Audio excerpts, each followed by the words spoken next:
হে WhatsApp guys, কি অবস্থা তোমাদের? আমরা আজকে যাচ্ছি বসুন্ধরায় একটা 13 আইফোন সেল করতে। এখন আমরা আসছি মতিঝিল। এখানে ভাড়া মিটাই আসছিলাম 100 টাকা, কাকা বলতেছে 140 টাকা। কি আর করার, দিয়ে দিলাম কাকার সাথে ঝামেলা না করে। তারপর আমরা আস্তে আস্তে মানে স্টেশনের ভিতরে চলে যাচ্ছি। আর এই লম্বা সিরিয়াল দেখে আমাদের স্বপন ভাই বলতেছে যে এত বড় সিরিয়াল কতক্ষণ লাগবে। তার কিছুক্ষণের মধ্যে আমরা টিকিট পেয়ে গেছি। এখন আমরা টিকিটটা শো করে চলে গেলাম ভিতরে।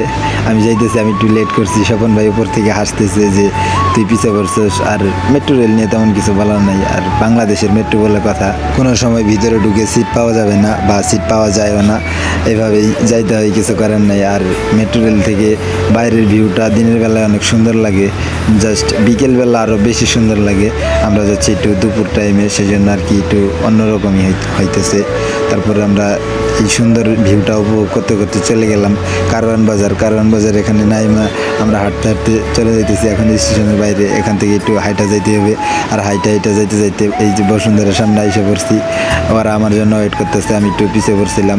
পরে এখন আমি হাইটা ওদের দিকে যাইতেছি আর কি। ওরা আমাকে বলতেছে তুই খালি পিছিয়ে পড়স, চালু আই। তারপরে আমরা এই যে বসুন্ধরার সামনে পরে ওদের সাথে আইসা পড়লাম। আর এখন আমরা যাচ্ছি আন্ডারগ্রাউন্ডে ফোনটা সেল দিতে। আর সেলটার ভিডিও আপনাদের দিতে পারিনি, কারণ মনে ছিল না ভিডিওটা করতে। তারপরে আমরা সেল দিয়ে এখানে বের হয়ে একটু ফটোশ্যুট করতেছিলাম বা ছবি তুলতেছিলাম জিনিসগুলো ক্যাপচার করে রাখার জন্য। তারপরে আমরা বের হয়ে আইসা পড়ছি। এখন আমরা চলে যাব বাসায়। সো সবাই ভালো থাকবেন, আল্লাহ হাফিজ। আবার অন্য কোনো দিন অন্য একটি ভিডিও নিয়ে হাজির হবো আপনাদের মাঝে।